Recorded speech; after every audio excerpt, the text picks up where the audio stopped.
Prokuroria ka ndërprer hetimet për 9 persona, në mesin e tyre 2 ish-ministrat e ekonomisë për shkak të provave të pamjaftueshme, ndërsa ka ndaluar për ndjekjen penale për 2 persona, njëri ka ndërruar jetë gjatë mjekimit dhe për tjetrin për shkak të gjendjes së tij shëndetësore.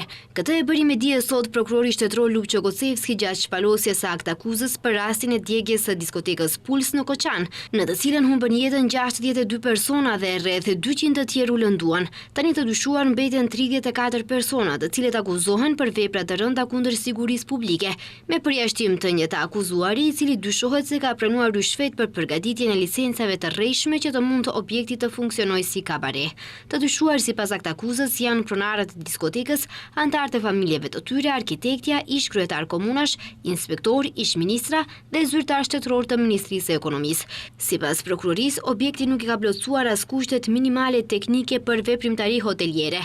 Nuk ka pasur vendim për rindërtim nga kryetari i komunës së Koçanit, objekti nuk kishte projekt ndërtimi, nuk kishte raporte, si dhe një raport të veçantë për mbrojtje nga zjarret, shpërthime dhe substancat e rrezikshme. Në mesin e të dyshuarve, sipas kryeprokurorit, është edhe vëllai i pronarit të diskotekës Puls, i cili ka shitur biletat.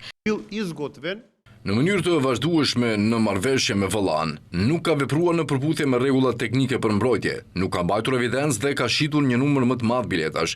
Ka lejuar kështu hyrjen e një numri më të madh vizitorësh sesa numri lejuar. Ka lejuar hyrjen e personave nën moshën 18 vjeç në objekt, edhe pse ishte në dijeni se objekti nuk plotësonte asnjë kusht sigurie për mbrojtje nga zjarri dhe dinte për aktivitetet e paligjshme të rindërtimit. Të akuzuar janë edhe 3 ish kryetar komunash. E kam përfaqësuar komunën, ishin të detyruar të respektonin planin e detajur urbanistik, e dinin se objekti përbënte rrezik për sigurinë sepse nuk i plotësonte kushtet dhe plani detajuar urbanistik nuk lejonte të ekzistonte një kabare në atë lokacion dhe nuk ndërmorën asnjë veprim për mbylljen e kabares. Pa u regjistruar ky objekt në regjistrin e komunës, ata i mundsuan të akuzuarit të parë të paguante kompenzim për aktivitete hotelerie në shumën prej 4.000 eurosh. Ndërsa duke shpjeguar momentin e shpërthimit të zjarrit, Gocevski sqaroi se mjetet piroteknike në diskotekë ishin sjellur nga anëtarët e grupit Denka dhe se ato ishin përdorur në kushte jo të sigurta. Ato, theksoi më tej Gocevski, kanë hedhë shkëndija drejt çatis, ku zjarri u përhap fillimisht në tavan dhe pastaj në gjithë objektin.